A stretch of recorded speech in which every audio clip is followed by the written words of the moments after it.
one more chair. Okay. That other office, because I know that we're gonna have Jen here. Everybody's had their Crosses. shots, Everybody what? had their shots, or whatever Like it takes. rabies or Whatever it takes. Yeah. Thank you. Now. good to go. Ready? Call from order, Aransas County Appraisal District Appraisal Review Board. It is August the 25th at 9:35. Do we have a quorum? Yes, Mr. Chairman, we do. We have a quorum. We're open for protest. All right. Four joint motions, chief motions, and a letter to read. You want to start with the letter, Tom? Okay. So this is an email letter that looks like it came in yesterday, or at least it was printed yesterday. Yeah, it came in yesterday, 4:43. Property IDs, 3 accounts, 12110, 12129, and 25253.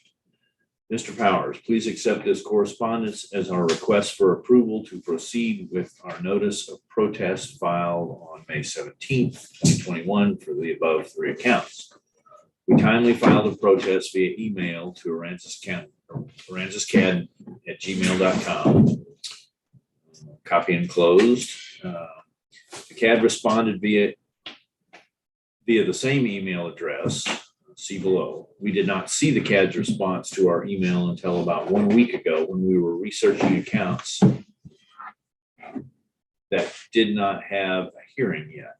In good faith, I will tell you that we would have complied with CAD requests had we seen this before. I do not know why it did not show up in our inbox at that time, but in any case, the correspondence was missed. We would sincerely appreciate your consideration and approval to schedule these accounts for a hearing on the following basis. Email transmitting protest was timely filed and received by the CAD, although not at one of their preferred options. The CAD responded using the same aransascad@gmail.com address, indicating the protest was received. Additionally, should this request be approved, we waive any notice of hearing and can proceed with the hearing this week if allowed. Email transmitting. Thank you very much for your consideration. Please call or email if there are any questions or if additional information is needed. Best regards, Michael M. Mims, Superior Ad Valorem Tax Service, San Antonio.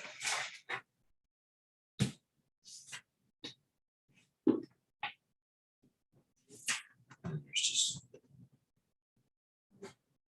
protest form, cover letter dated May 17th.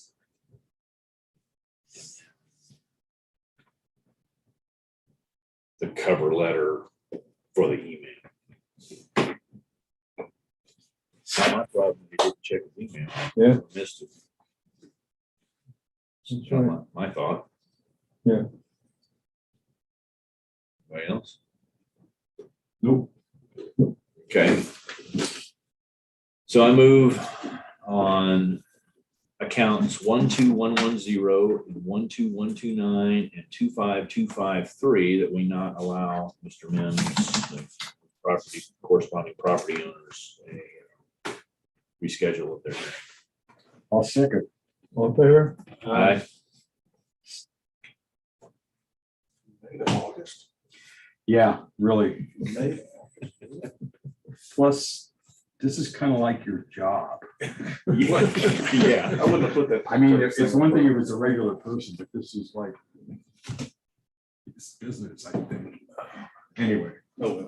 Did you say there was something else, Mike? Yes, we have joint motions and chief appraiser motions and minutes. So I'm going to go through the joint motion first. We'll go to that agenda item. The very first one is Donald Fowler. The account number is 882-00957. This is a short-term rental that's no longer a short-term rental, so we close the business. The next one is Gone Coastal Fishing Guide, 881-84496. This is a business that was closed after Harvey, but was sold per property owner. It involves just the 21 year because they're late, but basically we're removing it in 21. We're closing the business. The next one is James and Pamela Berman, 882-1016. It affects the 21 year. It is a short-term rental that's no longer a short-term rental. The next one is Melinda and John Williams, 8808742. It affects the 2021 year. It's the business is closed per business closure form. So we're deleting that one as well. And those are the joint motions. And these are all business property accounts, Yes. BPP accounts? Okay.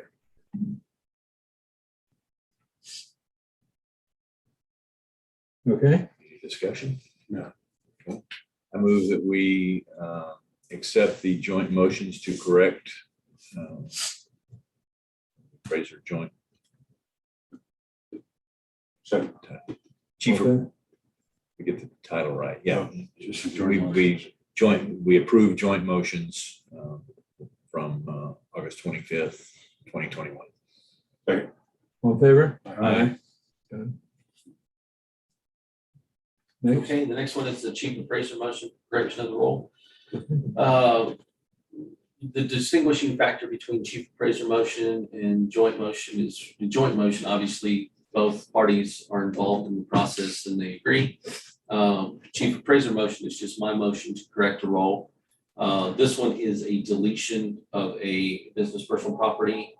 It's for site real estate, the person is deceased. And therefore the years are 2019 through 2021. We're deleting this business personal property account. Obviously, they can't sign. So there it is. Okay. I move that we approve the chief appraiser motion for August 25th. I'll second. all in favor? Aye. Okay, And then there's two of your approval of the ARB minutes, meeting minutes. And you have August 23rd and August 24th for you to review. are they on our system? Where's that? And let's see.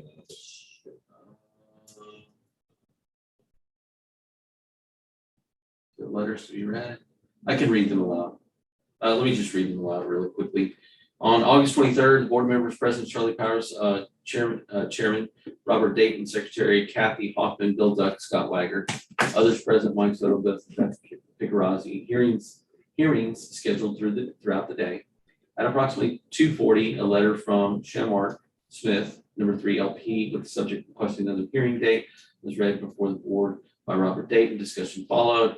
Property owner claims that he never received the notice packet. Motion made by Robert Dayton, seconded by Kathy Hoffman, not to grant the hearing for account number 14171. As the property owner did not get good cause, Mr. Soto then presented a supplemental role and for the approval of chief motions, both motioned by Robert Dayton and seconded by Kathy Hoffman.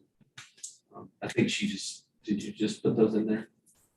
Yeah. Oh, This she one, did, this yeah. one just populated. Okay. The second one is, it just populated on your screen. Yeah, agenda item. So then you can see the actual second page, which is August 24th, and you can read that there.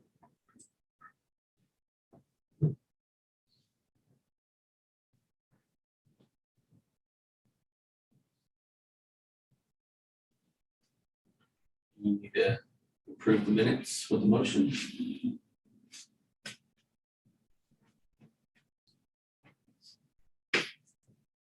Okay, I move that we approve the minutes from August 23rd and August 24th. All in favor? Aye. Done. What if Mr. Zach is on for Thursday?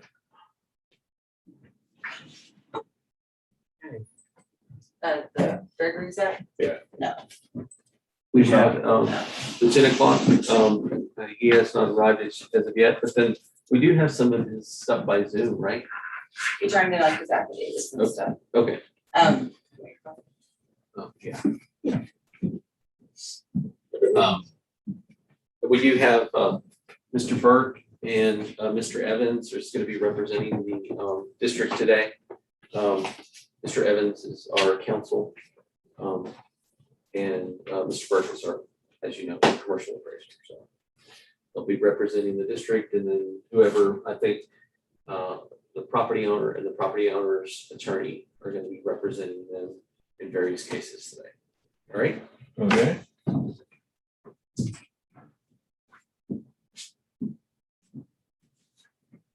Going out the bacon. Yeah, you can leave it The open. air gonna- Yeah, thanks. Stale air gets breathed in here with the door closed. Mr. Burke. Yeah, right. I didn't know what he was talking about. Interesting. I was saying, who?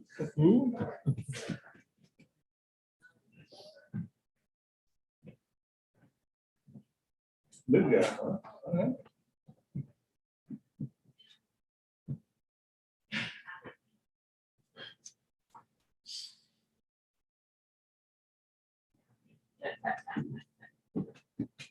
That's sad, yeah.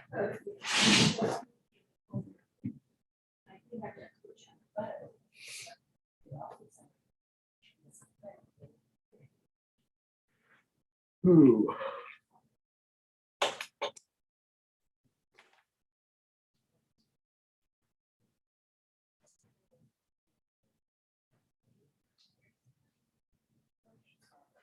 $10 million.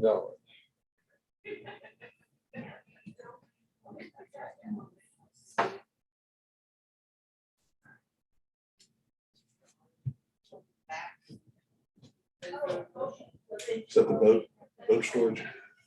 No, it's the total of the value of the things that supposedly we're going to consider today. God, It's on the bottom of the last page. She always, the system puts the total. Is it boat in that's there on 188 between, Okay, Bill. what's the large RV boat storage place that's on 188 between the bypass and regular highway 35, business 35? There's a big one that has like 5 parcels.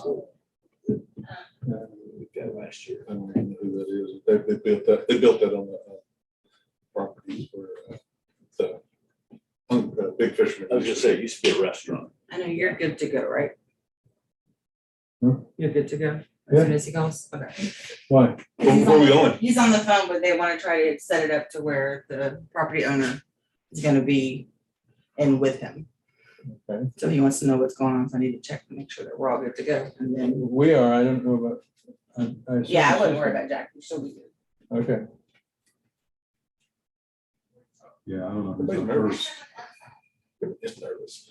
They're walking on eggshells. Jesus. Yeah, We gotta do that. Mr. Burke, and I appear to have overcome the Mr. Wagger thing with Val. She Oh, yeah? calls- Yeah, she calls me She's Scott. calling me Mr. Duck too. Yeah, and Charlie was saying she was really formal, and even when you asked her to, call her Scott, it was what you were saying. Mr. Scott. Stop it. That's a Honduran way of saying it. Yeah, right. That and Miss. Used to drive Cam nuts at school. It was always Miss.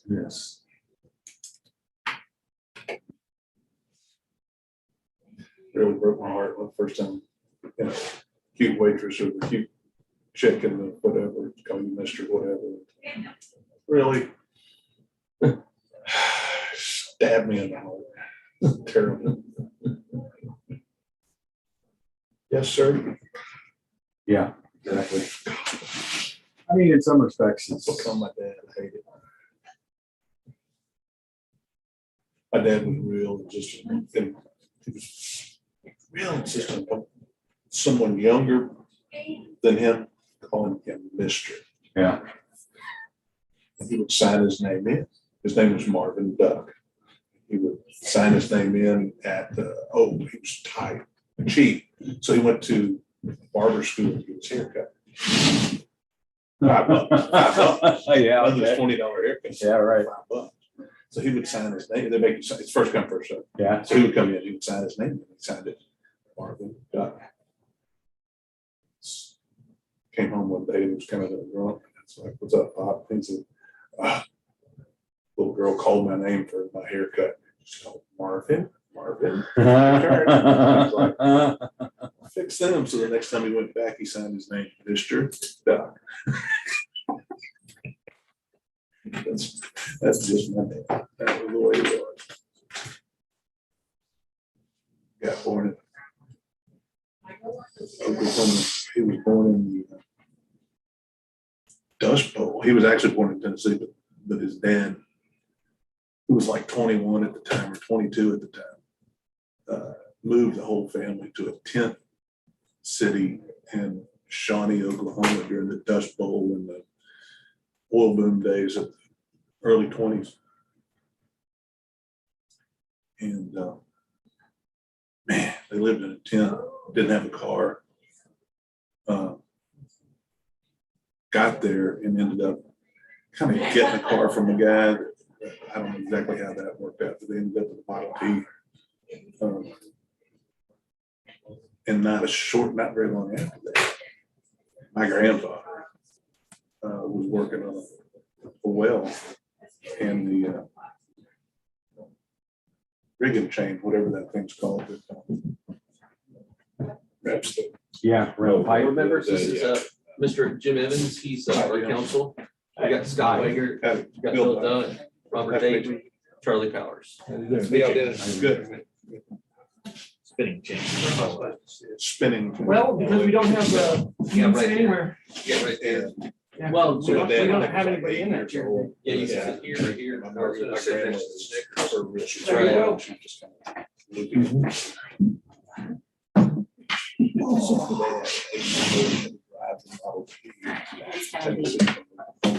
We do have Mr. Preston on the phone, so, and then he's gonna conference. I think he's gonna conference Pearson. Everything he did. So is he not zooming, he's just He's telephone? just gonna be phone, yeah. Telephone, okay, got it.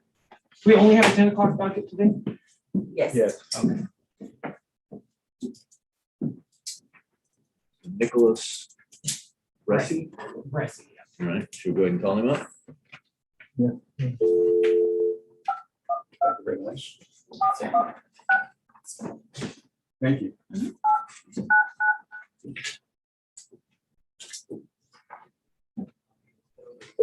we're gonna read them all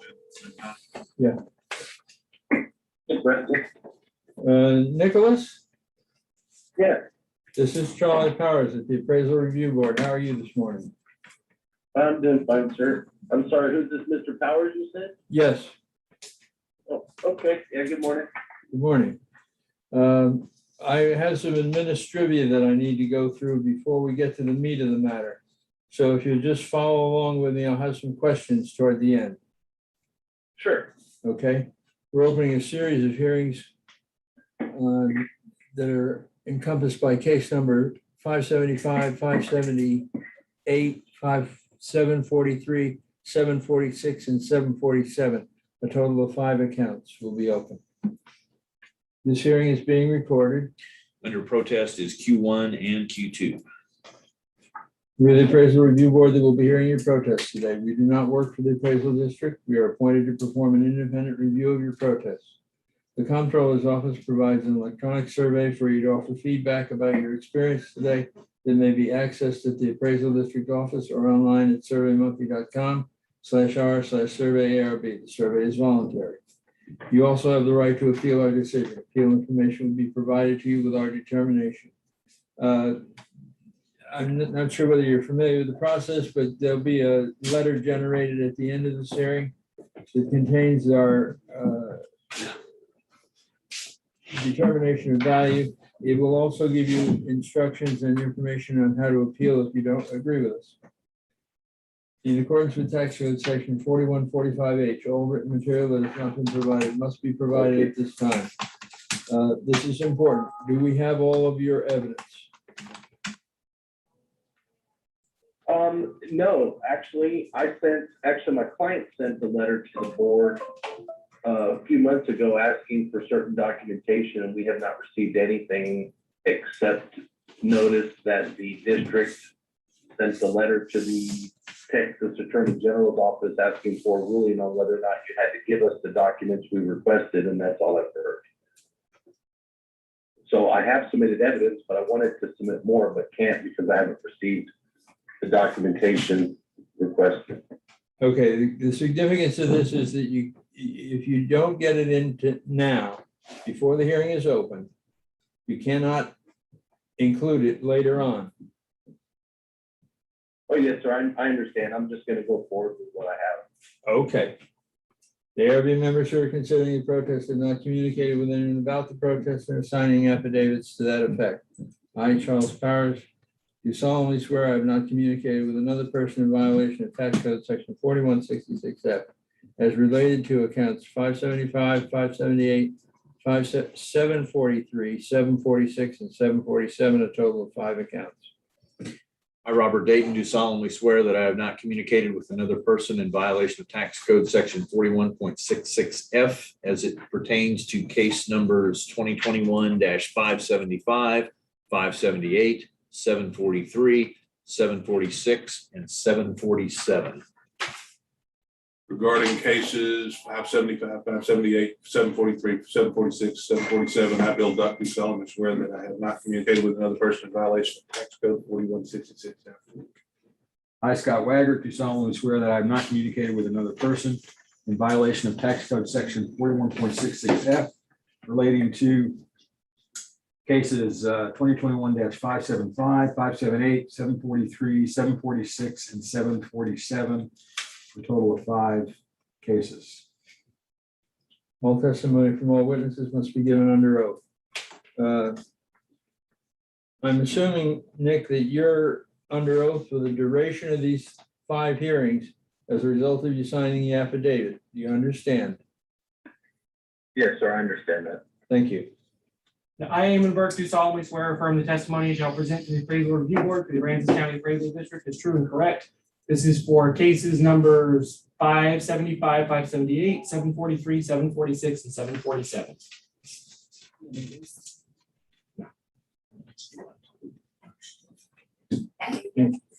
Yes.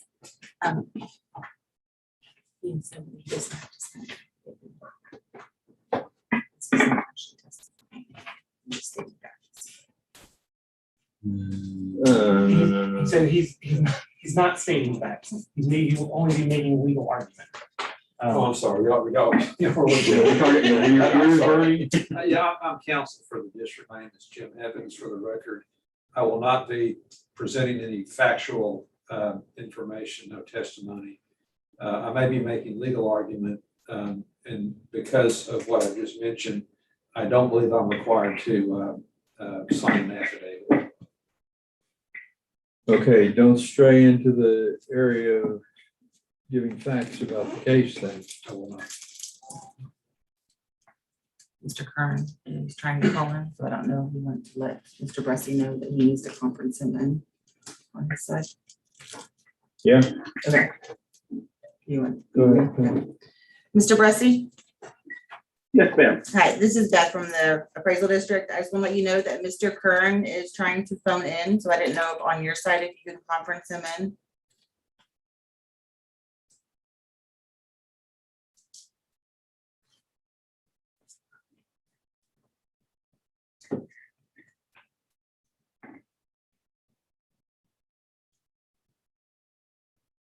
Does he understand? Nick? Can we not do that here? Yes, sir. What, do you want to, Hello? us to work to Yes. get Kern in? Did you hear our question about Mr. Curran calling in? No, every once in a while y'all cut out and I can't hear anything. All I heard was someone say he's calling in and I acknowledged yes, he said he would call in. Okay, I didn't know if you wanted to conference him in on your side. Oh, I guess I could try and do that. He would have to call my phone though, not yours. Okay, he's on hold right now. We're gonna let him know to call you. Okay, all right, let me make a note to call my work number and I'll try and conference him in.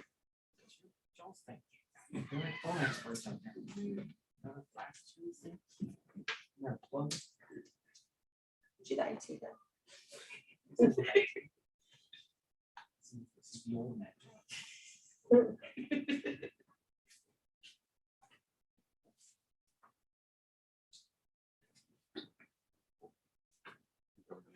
Smoke a cigarette.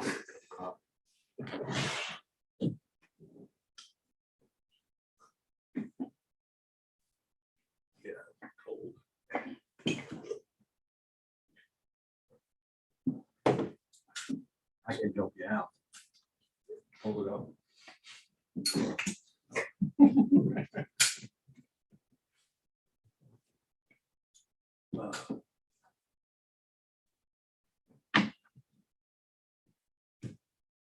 Did you get in trouble? Did I? You can't sit together anymore. All right, Scott, are you still there? Yes, I am. All right, Mr. Powers, are you there? Yes, I've got Mr. Curran conference in. okay. Who signed the, who signed the affidavit? Nicholas. Well, yeah, Nicholas for Scott. It's not the affidavit, it's the notice of protest.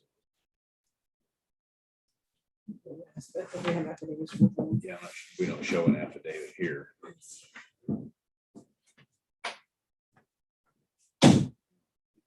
Oh, yes, we do. Hang on.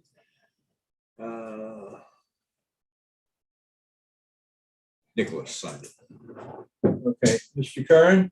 Okay, that's here. Yeah, Okay, you didn't sign the affidavit, is that correct?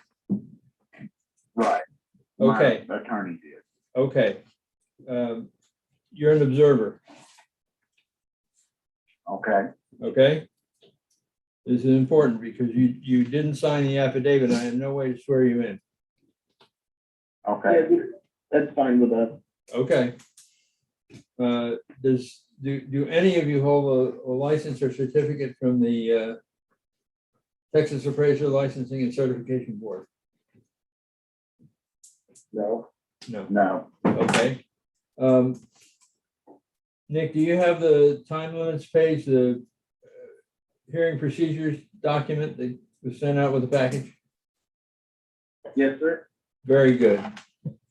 So you can, you see what the times are of each piece of the hearing. We're going to open the first hearing of case number 575, account 65056. And Nick, you get to choose who goes first, who speaks first, you or Eamon for the district. I'm sorry, who's there for the district? Eamon Burke, All right, I'm happy to go first. okay? All right. You have 5 minutes to begin with. Oh, I'm only gonna take about 2 minutes. This is very simple. We protest the value on the grounds that it's an incorrectly appraised value and the value is unequal when compared to other properties. My client filed a lawsuit last year against the district as part of the appeal of the prior year's valuation. And as part of that lawsuit process, a settlement was reached and agreed values were established for these two properties. And the court's ordered that the appraisal roll reflect the values reflected in the court's judgment. And I believe those are the figures contained on, that's how the 2020 value was arrived at. Then we get, just a matter of days or weeks later, the 2021 notices of appraised value. And on property 65056, the value increased $914,380. And on property 58354, the value increased $148,220. We do not believe that the properties increased in value that much between those two tax years. We believe my clients are paying more per square foot than Walmart or HEB, that my clients' properties are excessively valued. We don't know what the justification is or the rationale or the basis for the increase because we requested those documents, and again, we're not provided anything. So we're here today requesting that the panel accept the values established by the court and the previous lawsuit and reduce them to what they were, or some type of modest increase over the prior year. But a $1.2 million increase on these properties is just simply excessive in our view, and that's the basis of our protest. If you got the hearing. Okay, anything else? That's all I have for my protester presentation. He said he had the hearing times. Okay, you'll have more time to speak later. He got an evidence package. Yes, sir, thank you. Okay, Eamon, you have 2 minutes for rebuttal and then 5 minutes for your presentation. Okay, the only thing I'd like to say on rebuttals on one point is that all the self-storage facilities in Aransas County are paying more per square foot than where Walmart and HEB. That's Walmart and HEB have an enormous square footage footprint. Anyways, that's just a single point. I'll present our evidence. This is, can you hear me okay? Yeah. Okay, sorry, our phone is not really a conference phone. Sometimes it's hard for people to hear. I'm at the other end of the room. This is 65056. The property last year has a couple of values. It's ARB values. The value when it was the roll was certified was 1,600,000. The certified value by the time it was assessed was 1,450,000. So you have a notice value, an ARB value, and a certified value.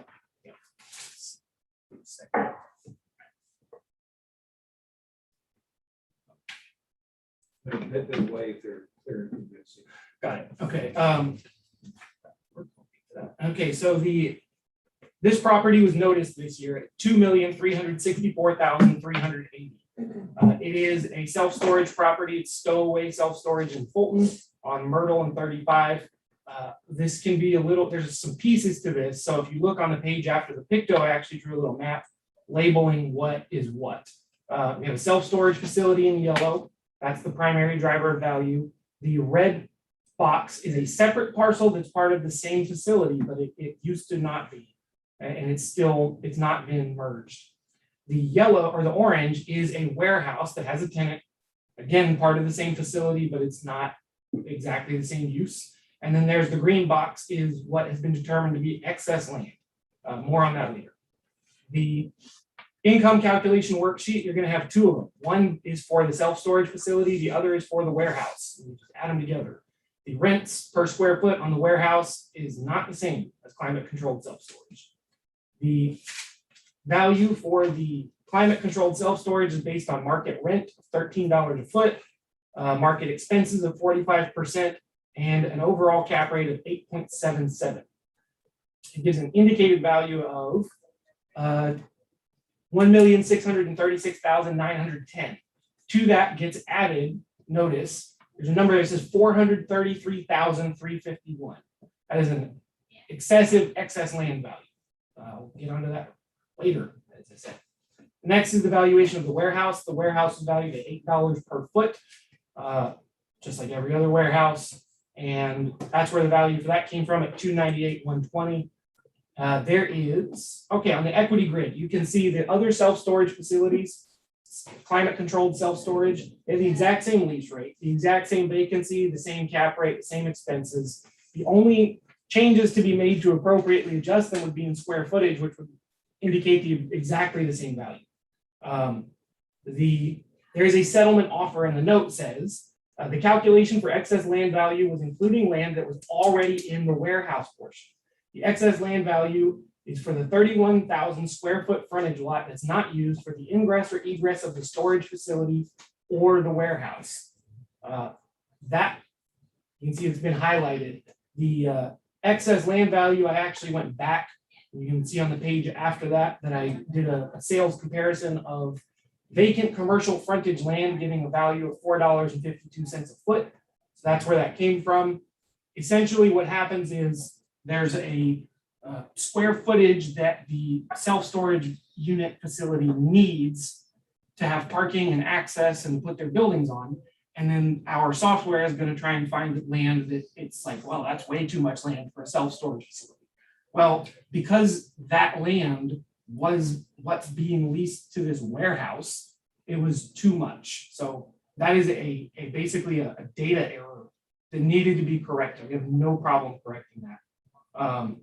And I will also add, this was an evidence packet I made a long time ago. And we have had some good evidence on warehouses in the time since. And I would have no problem on an equity basis adjusting the value of the warehouse portion as well. The last thing is in the settlement for last year's lawsuit, there is a clause that reads, the appraised values ordered by this agreed judgment shall not be the basis for any contention that any increase in values of the subject property from tax year 2020 to 2021 is not reasonably supported by clear and convincing evidence. The plaintiff, its successors, assigns, grantees, and transferees waive any rights for tax year 2021 under Texas Tax Code 2301E. So the evidentiary standard for value change year over year remains the same, which is we polled the market for rents, we got a cap rate, we got expenses from property owners and from other data sources. We value this property for its, as it sits January 1 of 2021. That's it. That's our evidence. I think I went over everything. Could you be more specific about what your changes were? Sure. Let me give you a number. The warehouse.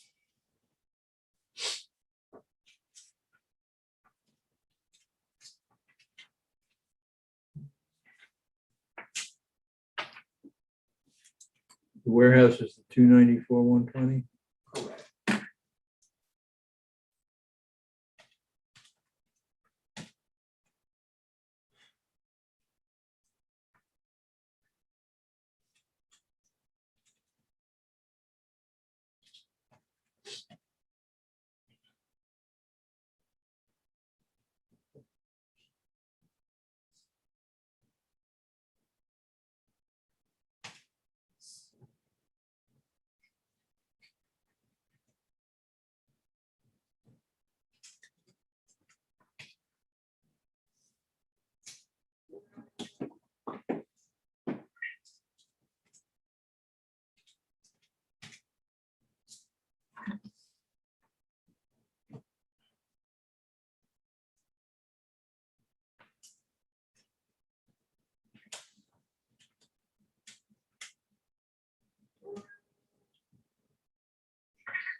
This is not my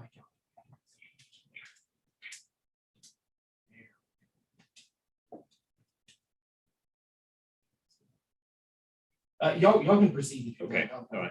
So Mr. Bressi, he's making some calculations. Let's move on. You have 2 minutes for cross-examination and 2 minutes for rebuttal. So I'm going to give you 4 minutes on the timer here.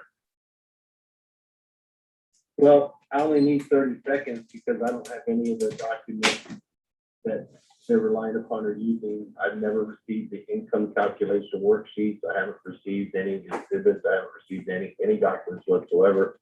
So I can't really respond to what he said other than apparently Mr. Burke admitted he made a data error on the land valuation for the warehouse portion, which he's willing to recalculate. I appreciate that. The square footage, we agree. The big issue we had in the lawsuit was the income approach. And that was primarily the basis of the lawsuit, and it sounds like we're back to square one again, where the district was basing the valuation based on income, but yet nobody bothered to ask my client, what is your income? They had absolutely no evidence of income. They just made up the income, which can be part of the basis for valuation, but not the sole basis.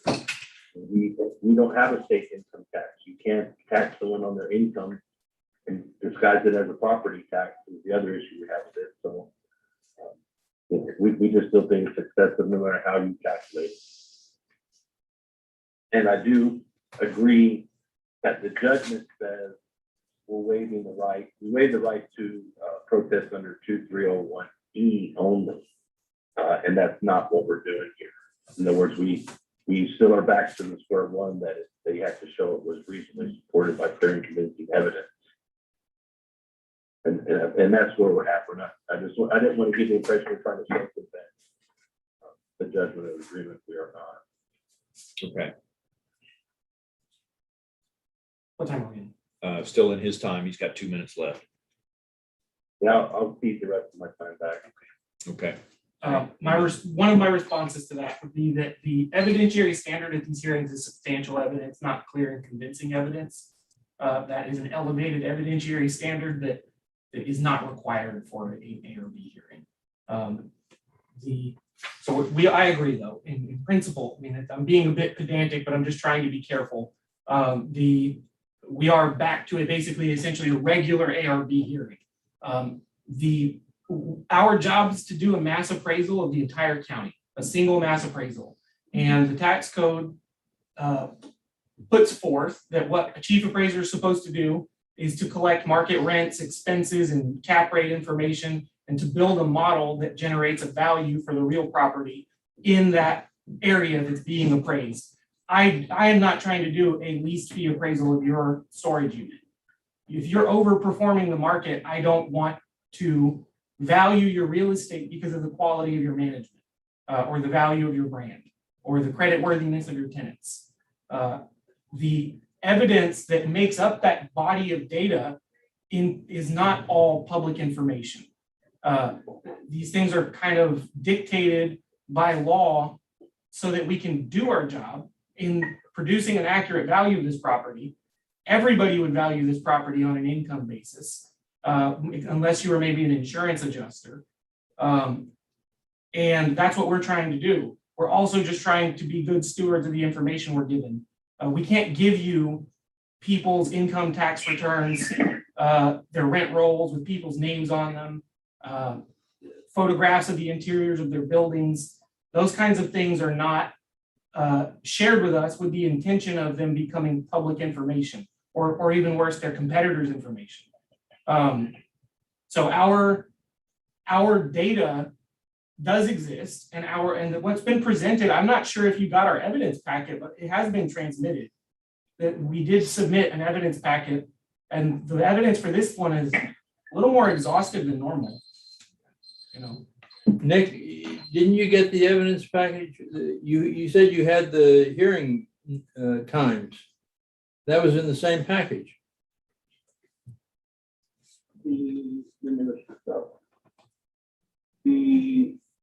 Yes, I got an evidence packet for the property that did, but I don't have all of what my reference was. In other words, I don't have the things that Mr. Burke just referenced relating to the other parties' income and whatnot. Yes, I'm sorry if I misstated that. I got the income calculation worksheet and the pictures and slides that he referenced earlier. Right. I did get an evidence packet for let's see which one. Right. 1, 2, 3. For each property. I did get that correct. What I was referring to is the items that I guess Mr. Burke saying they treat as confidential, and I understand that. I think that's the items that they're asking the Attorney General about. They just never got an answer. Okay, so let's go to closing. Nick, I believe you went first, so you got a minute for closing. Any final thoughts? No, I still don't, I mean, I heard what Mr. Burke said, I read the documents he sent. I just don't see how the district can substantiate a $1.2 million price increase in just a few months on this property. And we just think it's excessive. Okay. Right. Eamon, you have a minute for closing? In closing, one of the things I want to point out while I can still talk is 1,997,620 is the number that it should be no higher than that. Say it again, please. 1,997,620. That includes the adjustment then for the warehouse. Yes, It was not yes. part of this settlement. Okay.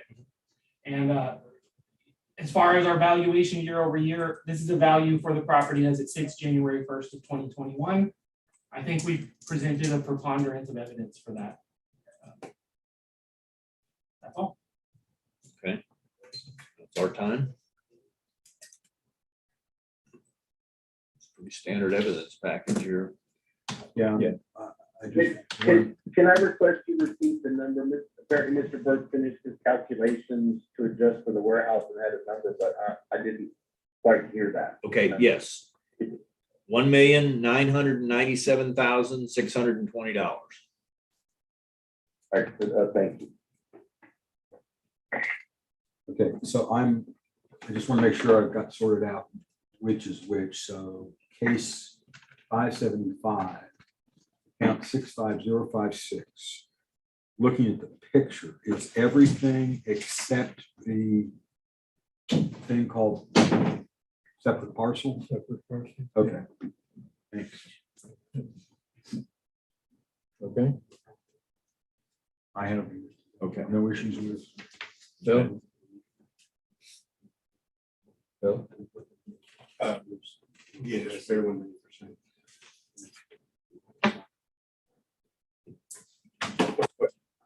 Ready? Okay with 199? Okay. 199,970,600.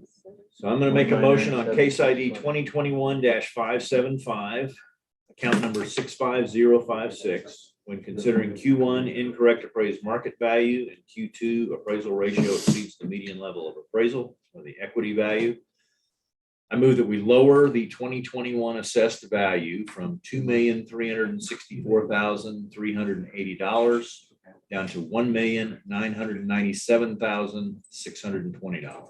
I'll second. All in favor? Aye. Case closed. Opening case 578, account number 58354. Point of order before we continue on. I wanted to let you know that you have a number of properties that are under protest today.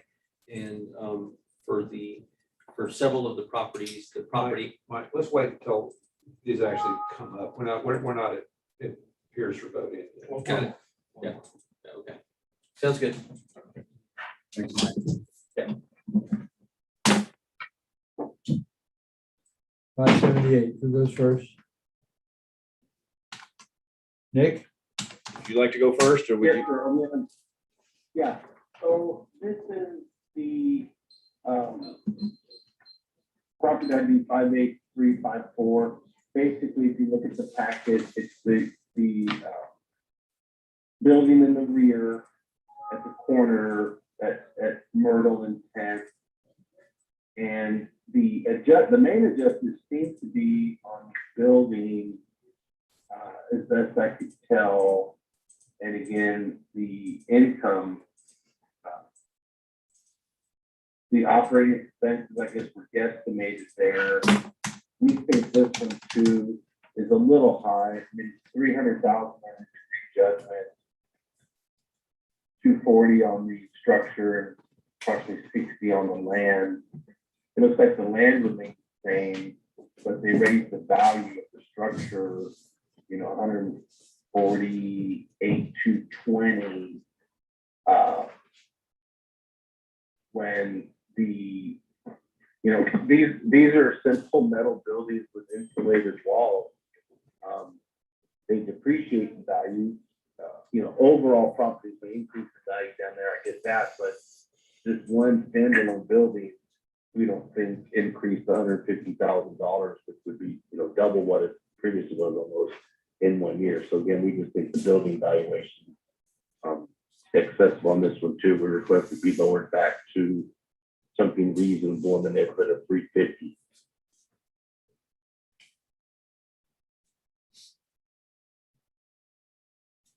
Okay, anything else? No, sir, that's all I have on that. Okay. All right, Amy, you have 2 minutes for cross and 5 minutes for your presentation. So this is account 58354. Last year, it has a couple values again. Its value when the roll was certified is 483,000, and its value when taxes were assessed was 300,000. The value notice for 2021 is 448,220. It is a metal building. It's a climate controlled self-storage building built in 2019. It was added on to stowaway self-storage. This piece of land used to have a different building on it, got blown away. The property owner developed it for the adjacent storage facility. The value was derived by using a market rent of $13 a foot per year for climate controlled self-storage. The vacancy is 15%, the expenses are 45%, and the overall cap rate is 8.77. The indicated value is 448,220. There is no excess land or any kind of ancillary property going on here. It's just a single parcel. It is part of the larger economic unit of stowaway self-storage. Because it's valued by the square footage of rentable area, it apportions itself correctly. Even though it has a lot less land, it uses the ingress and egress of the other property, which is owned by the same owner. The value for this property was arrived at by using actuals. The expenses were not just guesses. It's a median of what people are actually paying. And I'll point out, I think that our value is on this whole thing is conservative for what if this thing gets sold, it'll sell for more than we have on it. And in this particular case, I'm okay with that because I don't think that all of what is being sold is real estate. But our numbers are derived the same way any of them would be derived for income valuations of residential or for commercial property. It's there's really no other way to do it. That's all. Just a question, Raymond. In the past, we've had questions on exterior dimension versus net rentable area, Yes. the thickness of the walls. Yes, that's called building efficiency. Okay, and you're assessing them on the net rentable area inside? Correct. The building efficiency for climate controlled self-storage is, you can see it has 8,625 square feet of gross building area and 6,468 of net rentable area. Okay, Some portion of that is walkways, doorways, and some units need to be set aside for the air conditioning handlers. That's the 74.99%. Correct. okay. The building efficiency for climate controlled metal self-storage is 75%. It is a little bit more for the the cinder brick self-storage because the exterior dimensions include these like 1 foot thick walls. Okay. But yeah, we actually do have an accurate building efficiency for climate controlled self-storage. Okay, so you've accounted for that. Yes. Okay, all right. Anything else? No, that's our limits. Okay, Nick, you have 2 minutes for cross and 2 minutes for rebuttal if you need it. No, I don't need it. The only comment I'd make is when you look at the income equity grid, I don't know where they got the figures from the other rental units. Like I said, that gets their confidential, y'all get it, keep it. We're kind of in the middle there. So that seems somewhat fair. I understand what they're saying about the building. Yes, it has about a 75% efficiency rating.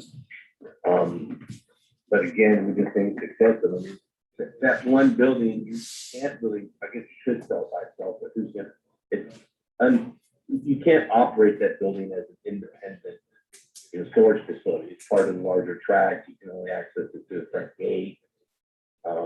no one's gonna buy one out of 6 buildings.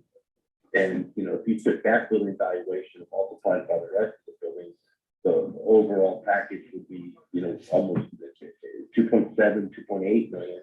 And so we've always viewed this tract as part and parcel of 65056, because it's part of the same storage complex. And so when you look at it in totality, we just think 448 is too high for that building compared to others in the vicinity in the county. Okay. Amy, you have 2 minutes if you need it.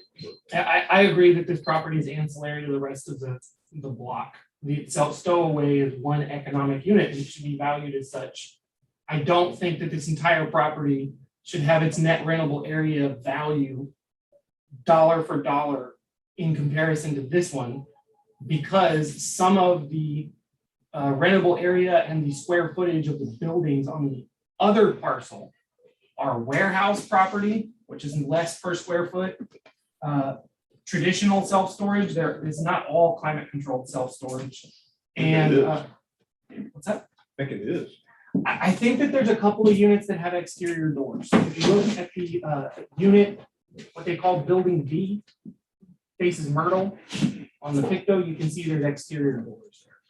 And there's office space. And the office space is not net rentable area. It is also ancillary to the operation of the whole property. So I agree, but I wouldn't want it to be the same per square foot. It would make the other one disproportionate. That's it. Okay. We'll go to closing. Nick, you got 1 minute for any final thoughts? I believe I've stated our case as best I can. Okay. Damon, you got a minute? I know. Okay. All right. I still, the only comment I would make is I hear what Mr. Burke said, but I still don't see how that justifies the increase of $148,220 in one tax year. There's a legal limitation on year-over-year value increase for residence homesteads, but for commercial property, every year is a valuation of the property as it sits on January 1st. There's no lever for me to pull that graduates value change year over year for commercial property. Oh, no, I understand that. My point is, y'all have the burden to support your valuation, and we're saying it's too high, and I'm trying to find out why did it increase so much from one year to the next? And I don't understand the rationale for it or how y'all got there. I just think it's still excessive.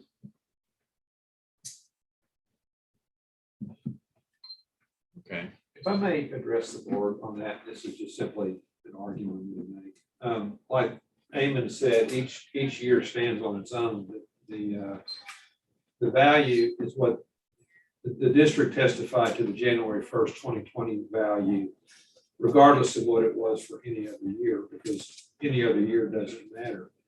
Under the willing buyer, willing seller test in the tax code, I would submit that the willing buyer and the willing seller are going to care about the market conditions that exist on January 1st, 2021, without regard for any other year, including 2020. So, if this were to go to court, we'd make the same argument that any year over year change in value is just simply irrelevant and it's immaterial, since the valuation date is 1/1/21.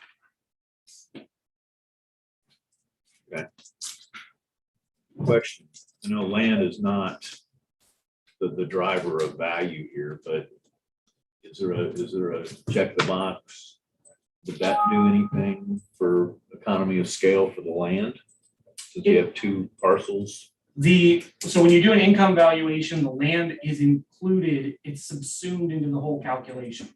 So the only reason there's a reflected land value is for the purpose of calculating people's homesteads and for checking, for the purposes of our database, if the income value of the property is less than that of the raw land, which has happened. There was a couple hotels this year whose income values were less than that of the lot they sat on. And in that case, it bottoms out at the value of the dirt. Okay. Yeah. leave it. Yeah, I don't see any reason to change it here. Let me bring something up. Okay. And of course, this is very unscientific, but the next figure of $350,000 on this particular building. If you use that figure and multiply it times the 5 other buildings, that's $1,750,000, which is pretty daggone close to the $1,997,620 on the previous. It leaves, I don't know, $300,000 for all the ancillary excess land, this big giant storage warehouse over here and a little bitty office.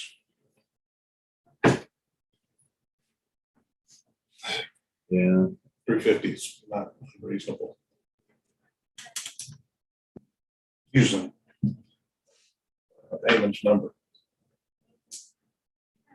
Using Amon's number. What do you mean by that? $1,997,620 on the previous one for 5 buildings. Yeah, And But he has presented a fairly concise income analysis for this piece.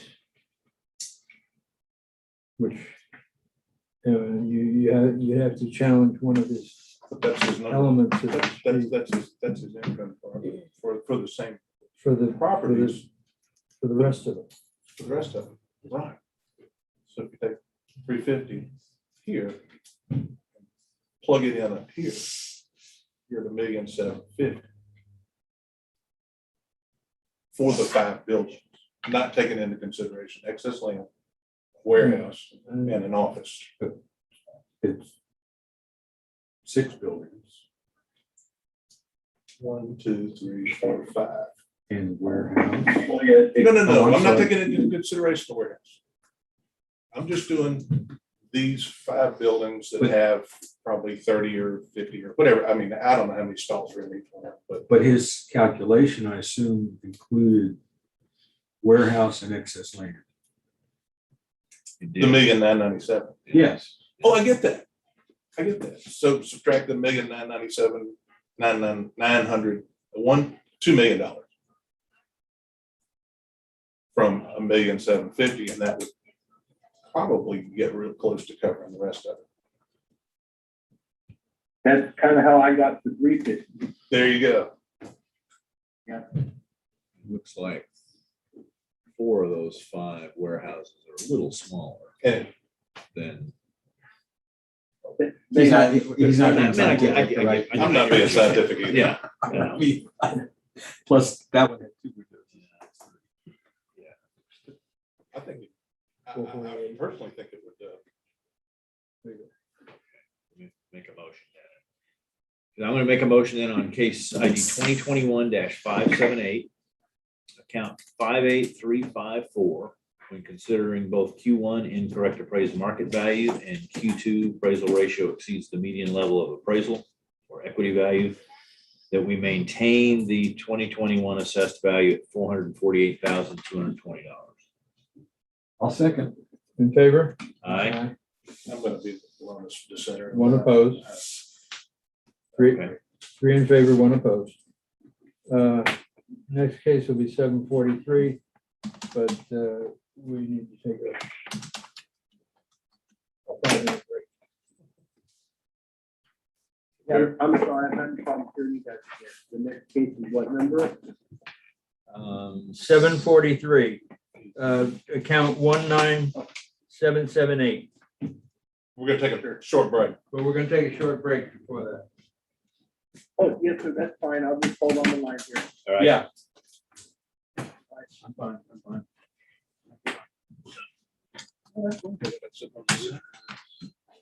It's easier to get in and out. Climb over everybody, except you. None of them are here because they're on a different side.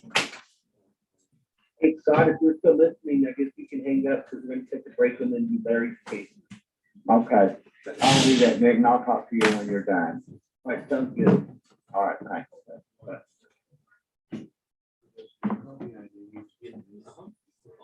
What is the significance of this for today? Are these the only cases on today's docket? No, this was the swearing of all of Kern and Larry Pierce's, the Bressing has previously sent you. We're telling you that these don't have any affidavits.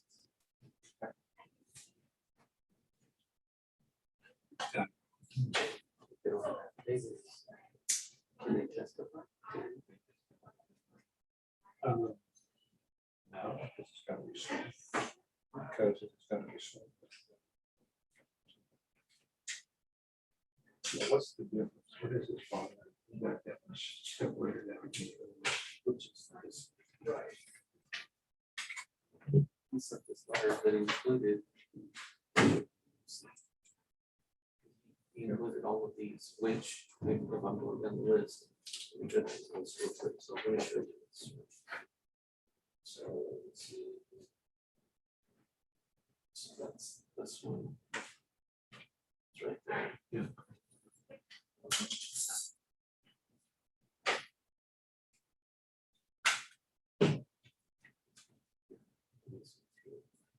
These three. A protest form in by Mr. Pierce, which is not here. And it's not, does not have an affidavit.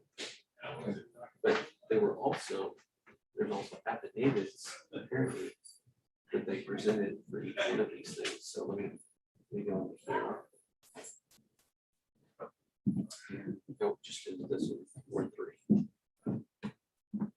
Okay. And notice Good. how they have a taxpayer evidence. In this evidence, it's expressing providing his affidavit, which is what he's going to present. Fine. That one's good. What we're telling you is we, of these, we don't have this. Okay. That's what we're saying. Well, I believe it was you. But that's the point. That's why it's all squirrely. Can't have people turning stuff.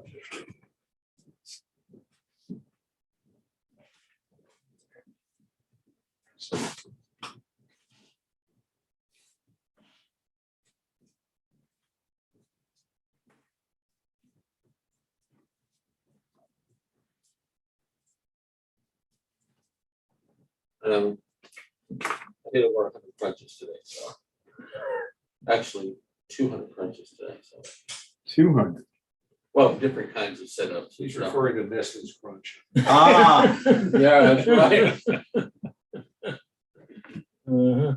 No, actually, I did. Tomorrow I'm gonna punch you in the gut.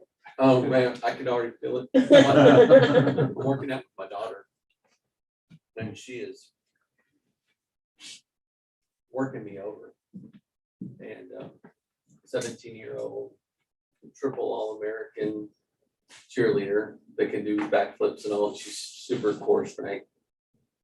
Do you see the video of the Afghans doing Doing the jumping jacks and jumping stuff. jacks? No, I didn't see it. The soldiers we're training, we're trying to train these guys. It's hilarious. They were all destroyed. None of them were doing it together. They didn't get the rhythm right, the hands and the feet. I haven't seen any of that. Your daughter would love it. She'd laugh her butt off. We all here? Oh, yeah. Wait on you. Somebody was, Eamon's not here. Everybody knows. Oh, yeah, I guess he's not. Oh, Somebody was talking about, all the equipment that was left, and, when we left Afghanistan. And, and I've been mowing that whole point too. And somebody says, there's helicopters and stuff, and I'm thinking, they don't know how to maintain a helicopter. You know how many people it takes to maintain a helicopter and the specifications? I said, you're gonna have a whole bunch of people crashing helicopters is what you're gonna have. Well, that was a point that was made until they heard yesterday, is that this stuff requires continual maintenance. And that it's gonna- expertise. Yeah. Expertise. And the big concern is that, yeah, in the hands of the Taliban, that's one thing, but they're gonna end up selling it and whatever to China, Russia. I know, well, it's been sticking. See, it's not sticking now. It was sticking Monday. Bad situation. It's affordable.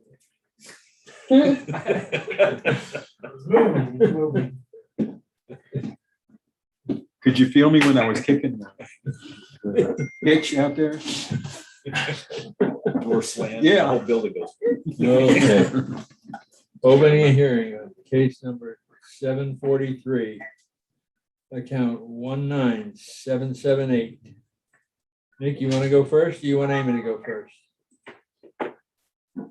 I'll go first. Okay, I'm sorry, this is 743-19778. Yes. yes. Okay, so basically, we're in the same position as we were on the other properties. Mr. Pierce protested, I think, 3 of the 6 appraisals he got. This one on 19778.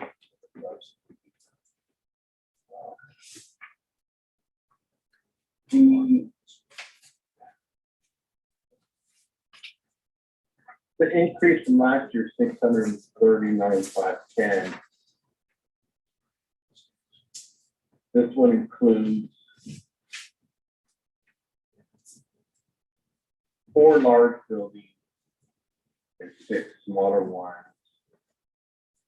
The buildings went up about 550.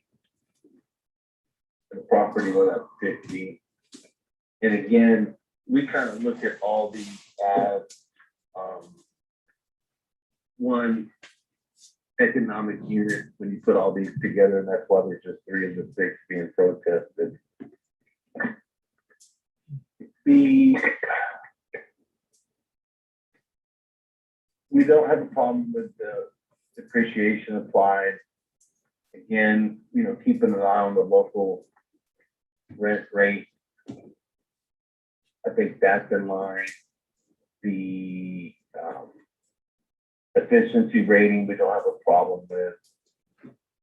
I'm not sure that one tract of land went up 50. It's really hard to find comps on these unless somebody sells, a storage unit or something comparable, warehouse. And y'all just didn't really seem to have very many of those, any that I could find for last year. So that's why you'll see on all 3 of these, the way Mr. Pierce looked at it is, they each went up 4 something, and then the larger tracts went up 600 and some. And when you look at it all together, that's $1.4 million increase between all 3 properties. And we just think that's excessive when compared to comparable properties. It's hard to really point to one. I can look at the worksheet, see what the numbers are.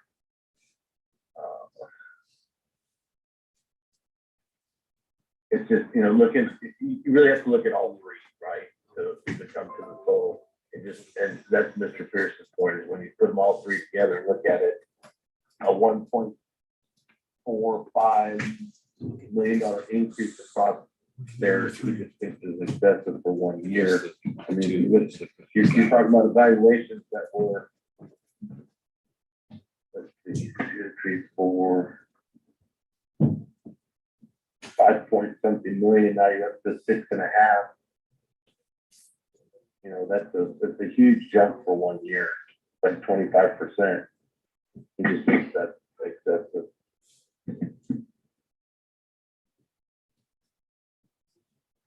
So we're asking the appraised values be put back to what was established on the rolls for last year, 2020. If there's going to be an increase, that it be modest, not a 25%. Do you have a figure? Well, for this one, we came up with 1.62.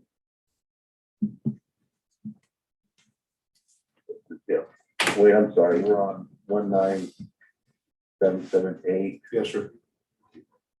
2.326 950 is what we're proposing. What were the last three, 2.326, Yeah, 2,326,950, 950. basically 200,000 higher than y'all had instead of 639.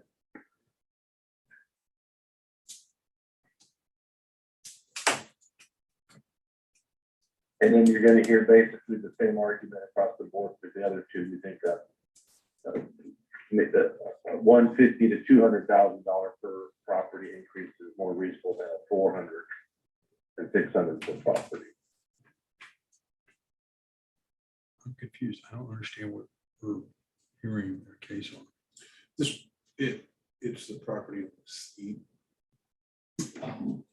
But there are on our sheet 744 and 745, which I assume were the other ones that he's talking about per se, but it's not, I don't know that we're having a hearing on those. Yeah, I mean, he's not presenting evidence. He's just got an opinion and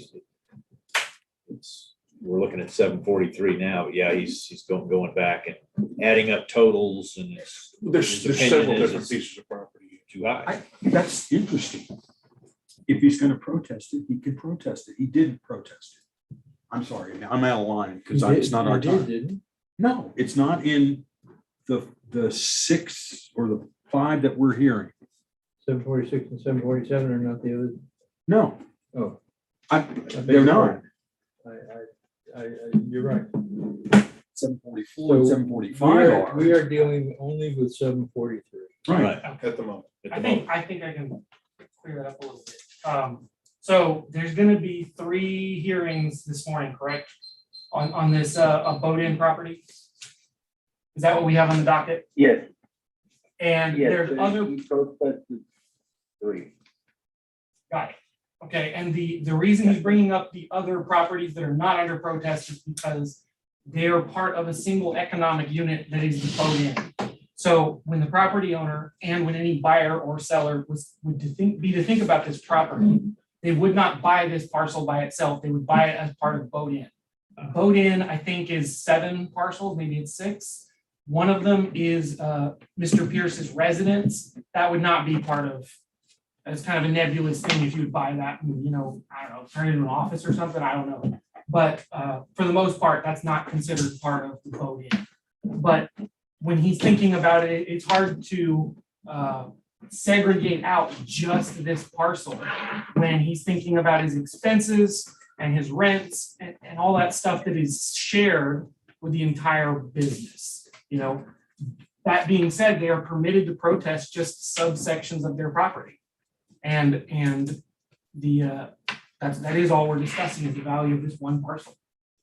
Then the others are interesting. I don't want to hear about it. We'll get to them. That's And fine. are we going to That's fine. deal with them later Yes, Yes. yes, this afternoon? yes. Maybe, I mean, I don't know. After this hearing.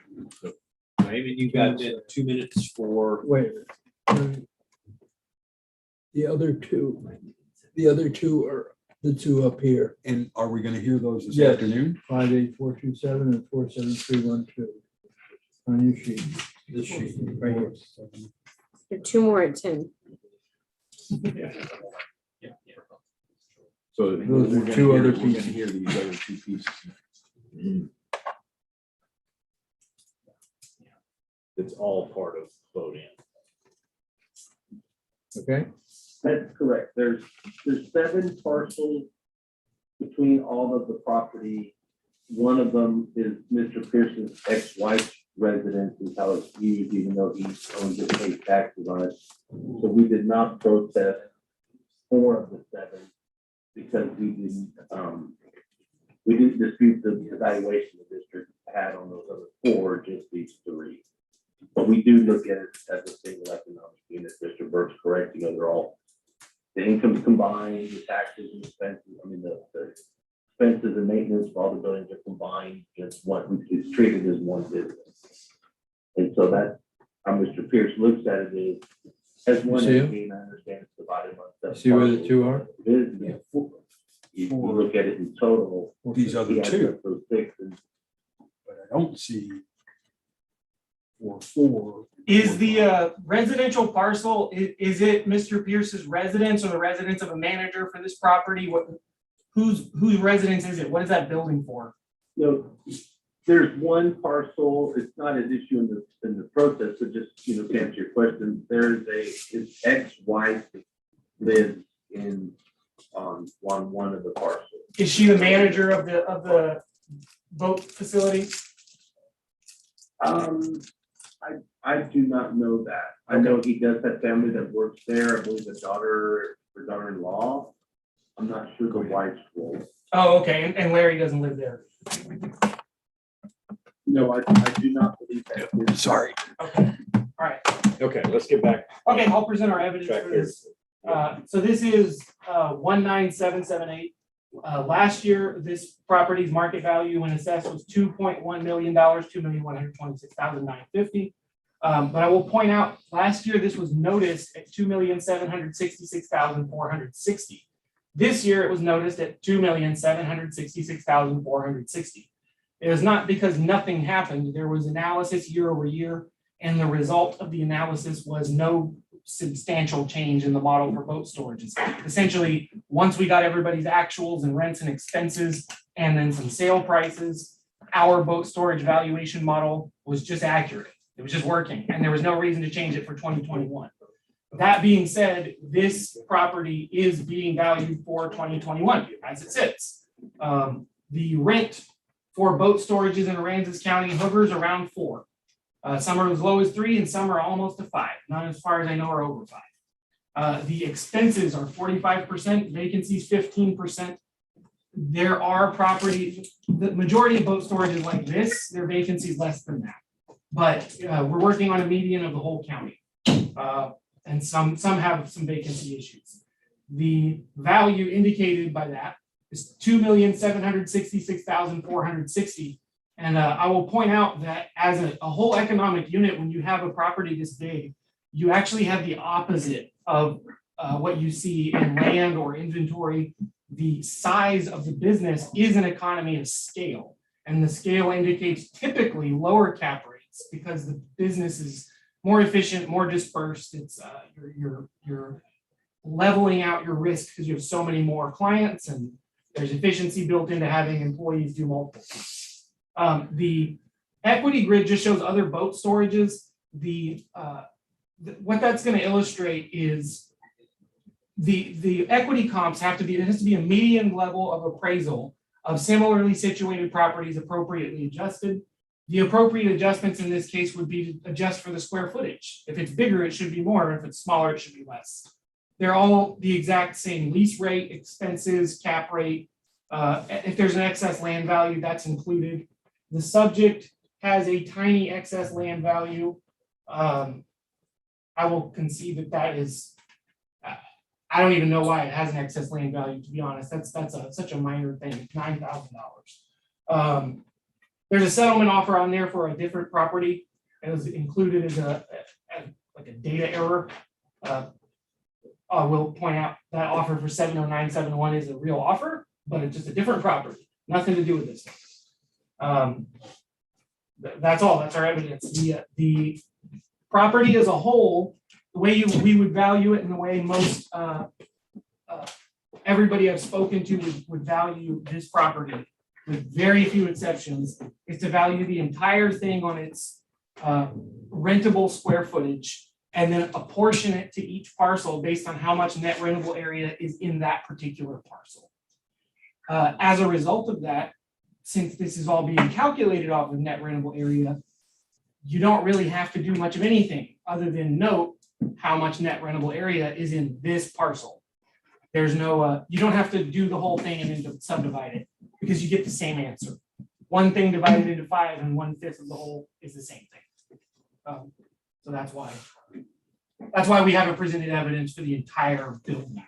And I will point out, if you were to look at it as a whole, independently for the purpose of a fee appraisal or a lease fee valuation, looking at it as a whole would indicate a lower cap rate than the market median, because it is so much more economical to run a larger enterprise, right? lower cap rate would increase its would value. increase its value, yeah. And I'm okay with it, us being in the median, because again, we're doing a mass appraisal of the whole county. You know, it's okay.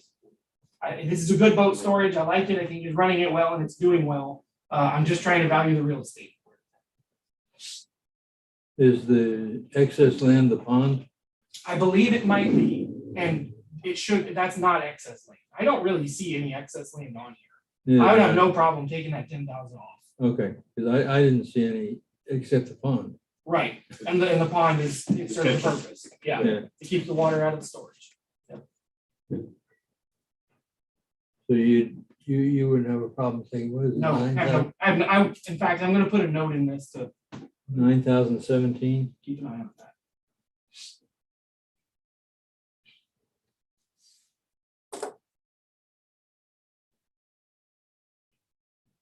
Okay. Right, anything else? That is it, that's all of our evidence. Okay. Nick, you have then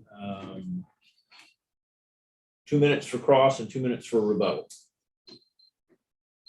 Well, I'm just gonna take 30 seconds to point out to the board that the valuation proposed for 2021 on this property is exactly to the dollar, the same valuation that was on this property in 2020 before we filed the lawsuit protesting the board order entered. So my clients on all three of these, you're gonna hear the same thing. What he feels like is he's just getting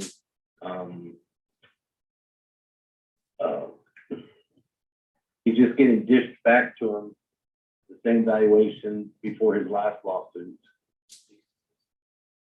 In other words, he was given these valuations for 20, filed a lawsuit to propose, protested, values were adjusted, agreed to, and now here we are a year later, exactly back to the exact same numbers on all three of these tracks. So we just think that that's grossly unfair and excessive.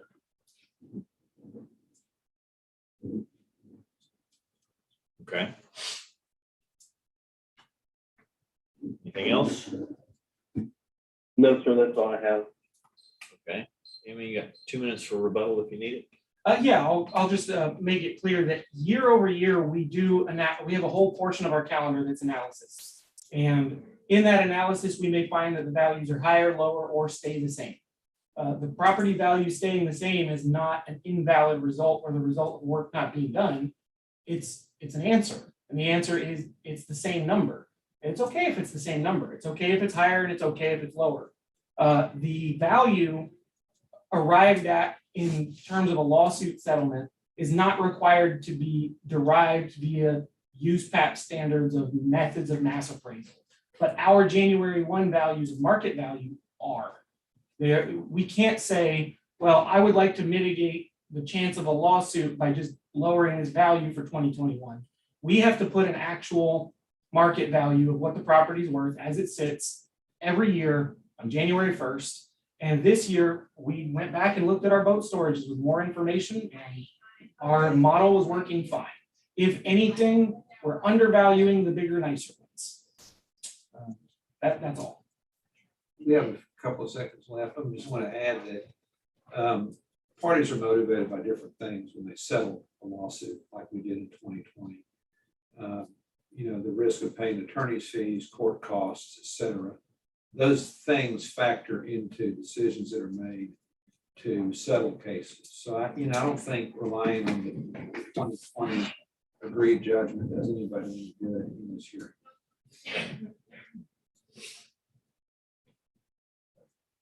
Anything else? No.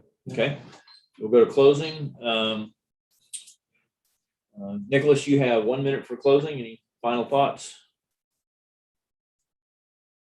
No, I think I've said my client's position pretty clearly as best as I can convey it. Okay.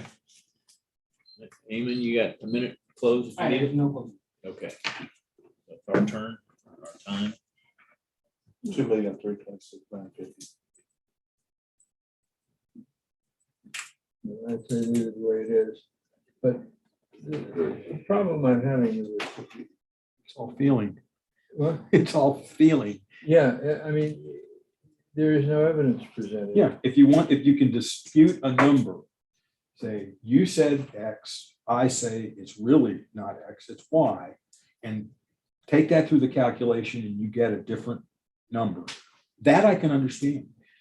But the feeling part, I don't relate to that very well. I mean, yeah, Sounds like a negotiation to me. It sounds like, let's make this go away. We'll split the differences and, you know, and then we'll go on down the road. but even on negotiations, you've got 2 points of the negotiation, and either end of those points is created through calculation, not through feeling. Now, in negotiation, you may say, I calculate X, you calculate Y, and we can meet in the middle or something like that's different than feeling, to me. I'm sorry, I interrupted you. You were, No, that's all right. I just say we take the 2,766,000 and take the 9,017 off. where you got that? Because I The was trying to, 9,017, I saw the excess land, but I couldn't. that's the excess land value, 9017. And it's the pond. It's not usable. Minus how much? 9017. Oh, okay. You see it? I see 112. What are you looking? I'm looking at the property card. Oh, look at his income sheet. Yeah, that's just the calculation. Okay. It's thrown in Okay. there, Go down near the bottom. I see it off the income sheet, yeah. Yeah. But it's never on the property. Okay, Okay. yes, and I agree that that's the right number and the right place to take it out. Okay, so I'm gonna make a motion then on case ID 2021-743, account 19778, when considering Q1 incorrect appraised market value and Q2 appraisal ratio exceeds the median level of appraisal of the equity value. I move that we lower the 2021 assessed value from $2,766,460 down to $2,757,440. I'll second that. In favor? All right,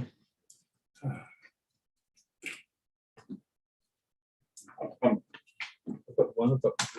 Three approved, one opposed. Hearing is closed. Opening a hearing on case number 746, account number 47312.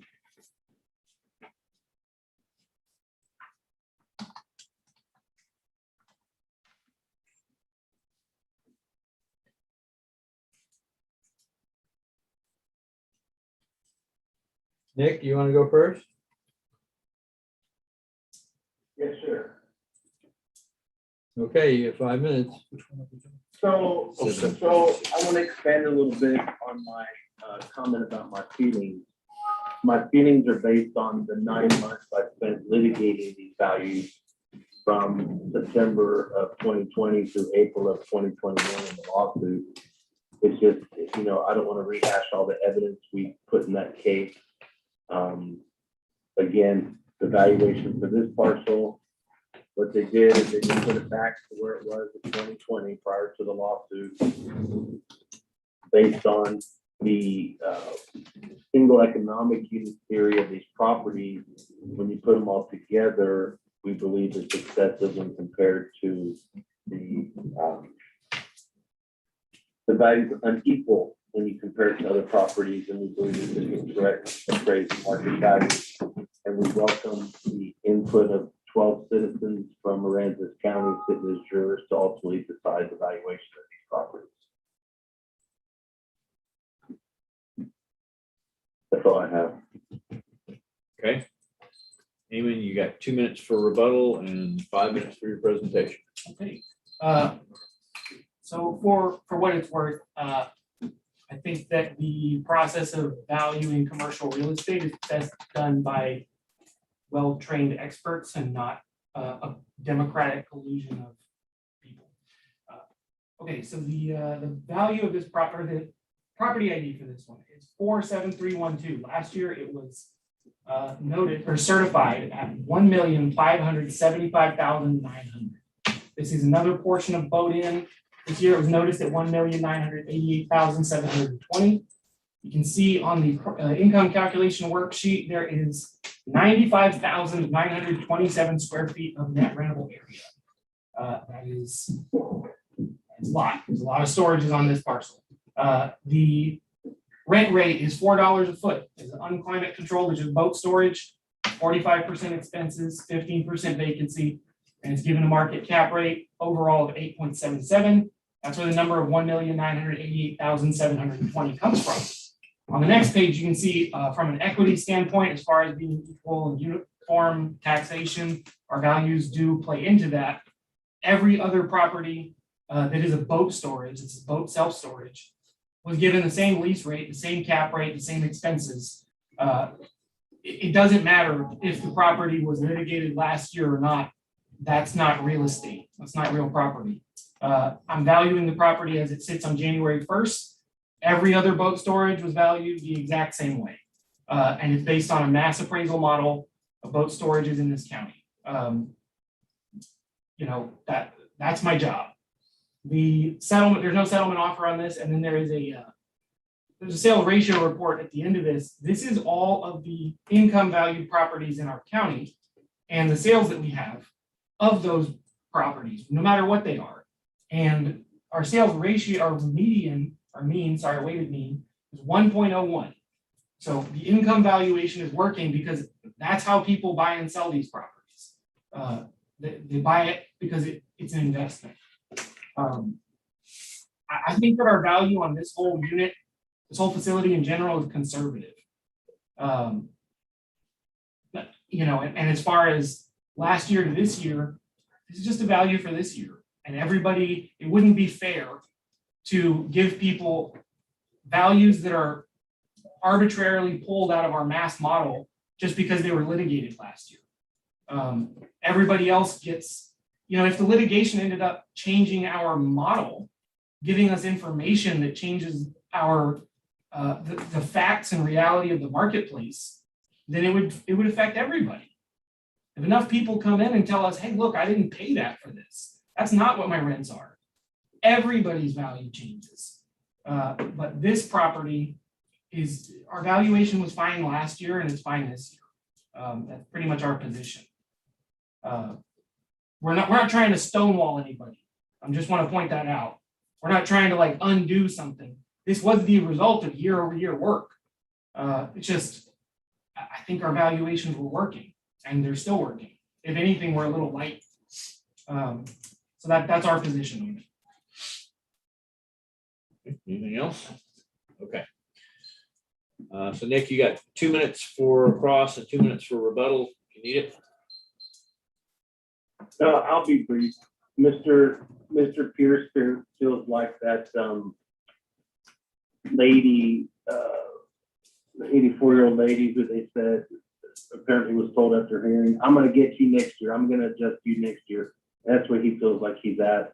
The evidence of rent was produced in the lawsuit, the appraisals, and that's what Mr. Pierce is most upset about is the values for all three of these properties were partly based on rents that were not correct.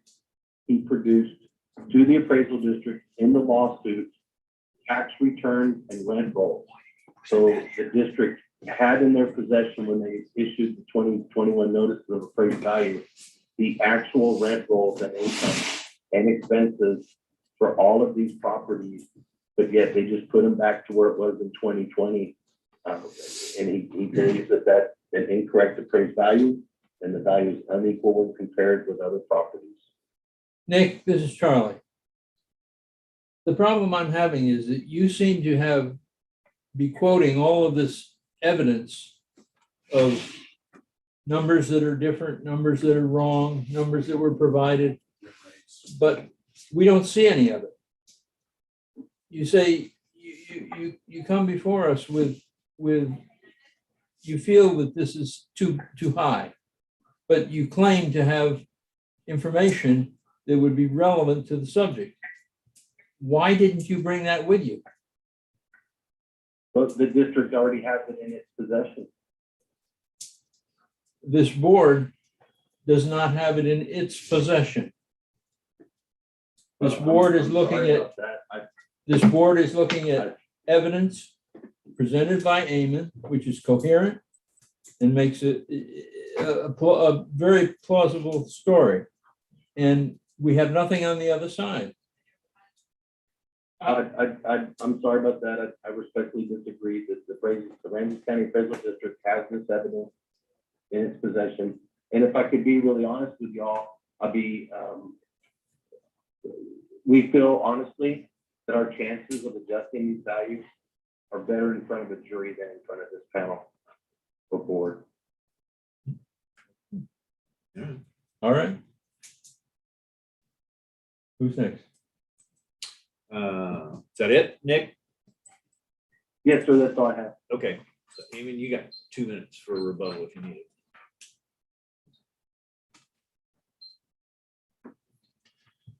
I won't. I think it's fine. In the Okay. interest of time, we'll move on.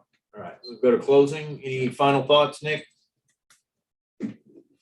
No, sir. Okay, anything with you, Eamon? No closing. Okay. See any reason to change it? Okay, so I'm gonna make a motion then on case ID 2021-746, account number 47312.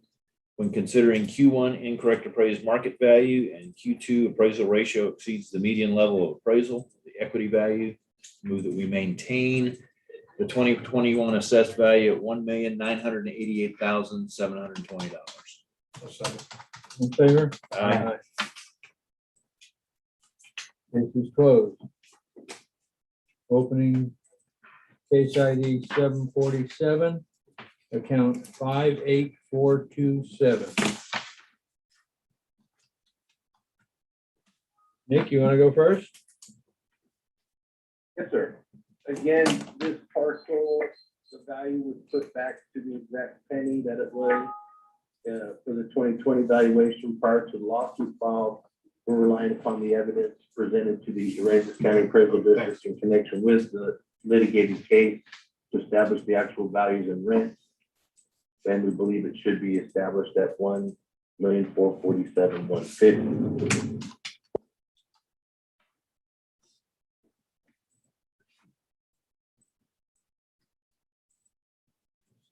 Okay, anything else? Okay. Okay. Eamon, you have then 2 minutes for cross and 5 minutes for your presentation. Okay, to sort of address that, in the agreement from the lawsuit, there is in page 2, it says this agreement is not intended by either party as an admission of the market value of the subject properties at issue herein, nor shall same be represented by either party as to the other as an admission. The point being, this is not our opinion of value. And the reason you ask if somebody's an appraiser at the beginning of this hearing is because when you're a licensed appraiser, you have to have there are standards to how you arrive at your opinion of value. You're not allowed to just say, I think this should be this because that's what I'm willing to sell it for. You have to have a certain standard and methodology and logic and science behind it. This is not that. The judgment is not an opinion of value. The A or B decision is not an opinion of value. You know, an assessed value, it's not an opinion of value. They're just numbers. Our opinion of value has not changed. We're not backtracking on our opinion. That was just an agreement in a lawsuit. We did get their actuals in the lawsuit. Their actuals would indicate a higher value. They're overperforming the market. That's okay. I don't mind that. I'm not including their actuals in this case because this is a public hearing. And I don't want to put anybody's actuals in a public hearing. It is technically legally allowed that because this is what's under protest, I could put it in here. But I'm just trying to be diligent and not waving everybody's confidential information around unless they specifically make it clear, hey, put this out there. I mean, I think y'all have seen me before when somebody brings in their tax return, I tell them, hey, you know, if you put this out here, people can open records request for tax return. If you give it to me, I can keep it. As a quick aside, even if you didn't do it, since this is an appraisal review board, the protester or the property owner can, and in my mind, should present that evidence irregardless of what you do. Is that a valid? The evidentiary burden is on the district. No. The property owner doesn't have to make any case. They only have to protest and appear. That's it. So they can just say, I don't like it. And our job is to produce a preponderance of evidence, which is basically to say, what's more likely that our value is too high or that it's not. Okay. And that's what we're presenting. We think we've presented enough evidence to show that it's more likely that our value is accurate. I cannot give you the data that substantiates our cap rates and that kind of thing, because it would just be me printing out proprietary data from other places. But I understand there's a level of public trust involved in that. That's why I have to take an ethics class. I'm testifying to you that this is accurate. That's all. And the evidence is largely the same as the other cases. I won't belabor it. And we're not appraisers either. No. We base all of our decisions on. But on a again, feeling. whether he presents evidence to us or to refute what the district is presenting. I don't disagree. Yeah, okay. I don't disagree. I won't belabor it. And if I can just clarify something, in the vote-in cases, which were the last 3 hearings, they didn't do that waiver. So we're looking at actually a clear and convincing evidence standard on the part of the district, which according to the Civil Practice and Remedies Code says it's the measure or degree of proof that will produce in the mind of the trier of fact a firm belief or conviction as to the truth of the allegations sought to be established. What Mr. Bressi did not tell the ARB was that they furnished the 2020 rent rolls. The settlement had to do with 2020. So you're talking about information up to 2019.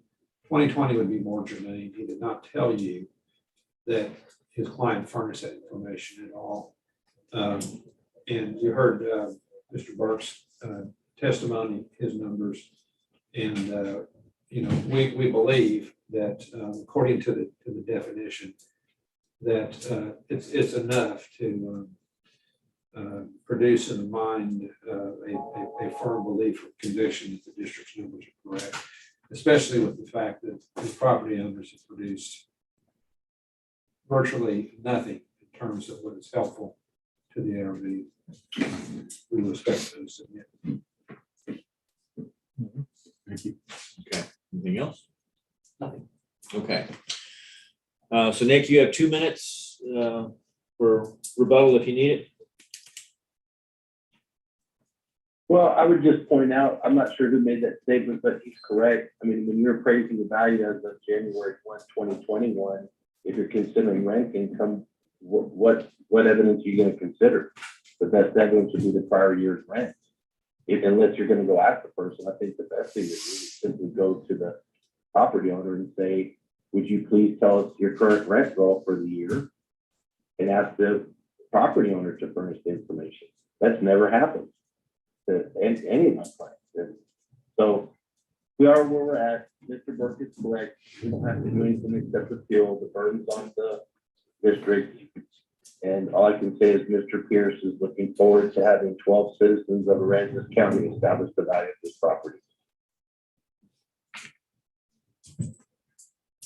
Okay. All right, let's go to closing. Let's see who went first. You went first. You went first. So Nick, you got 1 minute to any final thoughts on closing? Well, I'm sorry, I thought that was my closing. No. I haven't heard that in a long time. Okay. That was my closing. I'm sorry, y'all have too many steps. It's supposed to be evidence, cross exam, evidence, cross, rebuttal, closing. Yeah. I guess that's what we're doing. But anyway, I jumped forward. I agree. I'm sorry. Our Okay. courthouse here has been closed since March of 2020. So I'm a little rusty. I usually try 2 and 3, sometimes 4 or 5 cases a year. I have not been in a courtroom since March of 2020. Okay. All right, Amy, you got a minute if you need it. Yeah, the First of all, the valuation of income valuations are prospective.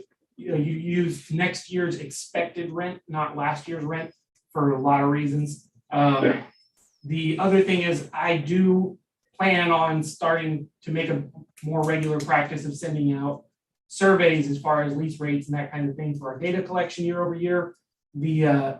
It's just the reason it didn't happen in 2019 or 2020 was a matter of timeliness. We had to get it done, and we called everybody. I called this place, I called everyone, and just pulled them myself. And like I said, if the actual rent is less than $4 a foot in all years, but other than that, that's it. Okay, so it's our time. Yes. So I'm gonna make a motion then on case ID 2021-747, account 58427, when considering Q1 incorrect appraised market value and Q2 appraisal ratio exceeds the median level of appraisal. I move that we maintain the 2021 assessed value at $1,876,720. All in favor? Aye. Okay. That completes the ones I have on this sheet. Correct. Those are the ones we have an affidavit for, and that completes our docket.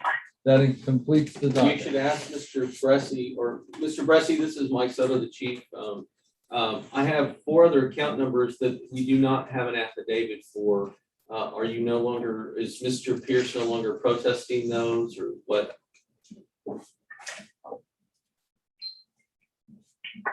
That's correct. Mr. Pierce did not protest 47310, 63008, or 47311. The only one protested was the 3, let me see here. The three accounts and properties that we just finished the hearing about. Can you repeat those numbers that he is not protesting or pursuing? 47310, 47311. Yeah, I'm sorry, 47310, 63008, and 47311. Those are the other 3. And then the 7th parcel is the one we talked about earlier, that's his ex-wife's. Well, she uses it partly as a residence, but I forget the parcel. Is that 64804? What's that? I'm not sure, sir. I'd have to Let me look. No, it's a house on Osprey. It's a house on Osprey. It's a different area altogether. Yeah, I believe that's right. Oh. Let me pull up the. Again, so, okay, so he's not protesting that one either. Yeah, it's just, whatever number that is. Yeah, preserve. Okay, we just, 58805. No, It's it's six- parcel ID 64804. yeah, 64804. So we just wanted to be, Okay, I don't have that in my file because it's not an issue. we just wanted to be sure and affirm with you that you did not think that you were representing any other properties today. Is that correct? Yes, sir, that's correct. Then we're done. Okay. yeah, so any that we received a notice of protest for that will be considered, The no show. so it's okay. Nothing happens. All right. Thank Okay. you. Thank you, Nick. Thank you, have a good day. Thank too. you, you too. Bye. Mike, do you have any other? Let me go check. I did have somebody yesterday that indicated they were gonna send a letter by email, Okay. and I wanted to go make sure that I haven't gotten that. All right. Here comes Beth right. Up mine, no? Any other letters? Yes, is that the one? I don't know. Yeah, Ask Crocker? a question. Well, let's Tell go me ahead if and read it's this not- one. Yeah, that's what I was gonna ask if we could If somebody takes, do a letter and it Okay. should be scanned in. Sorry. pursues legal action, Uh-huh. are they pursuing action against district or the board's file? District. the district. Fine. I understand. Not that I'm scared, but I understand. Thank you, sir. Thank you.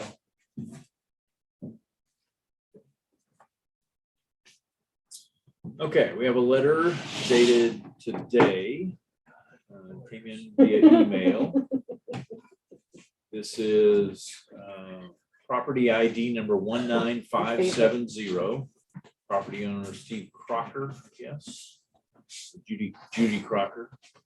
To the Appraisal Review Board. I had a rescheduled hearing for August 26th for my above property. I guess will be today.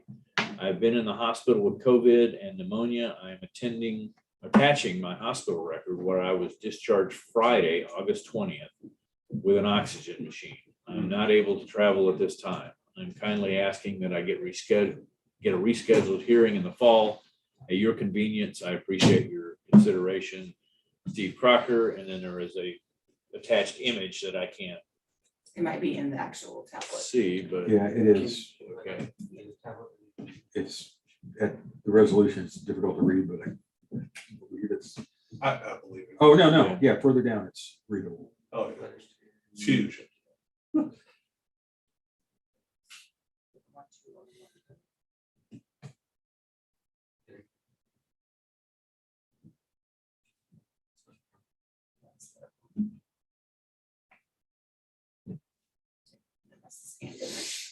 okay, October meeting. yeah, Okay. okay. So I move on account number 19570 that we grant Mr. Crocker a rescheduled hearing. Good cause. Second. All in favor? Aye. Yeah, so she's done before. That worked. Yeah. And I looked to see, I was expecting another letter. But I've looked at my email and the Gmail and Aransas, and I have not seen it. So maybe we'll get it between now and tomorrow, Okay, so we can read it. all right, If not, then it'll be read at the next quarterly meeting or whatever. Yeah. okay. Thank you. Thank you, everybody. Can I have a motion to adjourn? Second. Okay, since he seconded, I'll make the motion that we adjourn.